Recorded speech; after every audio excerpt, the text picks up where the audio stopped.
حضرت ابو ہریرہ رضی اللہ تعالیٰ عنہ سے روایت ہے کہ رسول اللہ صلی اللہ علیہ وسلم نے فرمایا، کوئی مرض متعدی نہیں، نہ بدشگونی ہے، نہ سفر کا مہینہ نحس ہے، اور نہ مردے میں سے کوئی الو وغیرہ نکلتا ہے۔ ایک بدوی نے کہا، اے اللہ کے رسول، آپ ان اونٹوں کے متعلق کیا کہیں گے جو ریگستان میں ہرنیوں کی مانند ہوتے ہیں، مگر ان میں کوئی خارج زدہ اونٹ آ ملتا ہے تو سب کو خارج والا کر دیتا ہے؟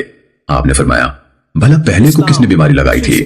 معمر نے کہا کہ زہری نے ایک آدمی کے واسطے سے حضرت ابو ہریرہ رضی اللہ عنہ سے روایت کیا کہ انہوں نے نبی صلی اللہ علیہ وسلم سے سنا، آپ فرماتے تھے، کسی بیمار کو صحت مند کے ساتھ ہرگز نہ ملاؤ۔ تو اس آدمی نے حضرت ابو ہریرہ رضی اللہ عنہ سے کہا، کیا آپ نے ہمیں یہ حدیث بیان نہیں کی ہے کہ نبی صلی اللہ علیہ وسلم نے فرمایا، کوئی بیماری متعدی نہیں ہوتی، نہ کوئی سفر کا مہینہ منحوس ہے، اور نہ کسی مردے سے الو نکلتا ہے؟ تو حضرت ابو ہریرہ رضی اللہ تعالیٰ عنہ نے جواب دیا، میں نے تمہیں ایسی کوئی حدیث بیان نہیں کی۔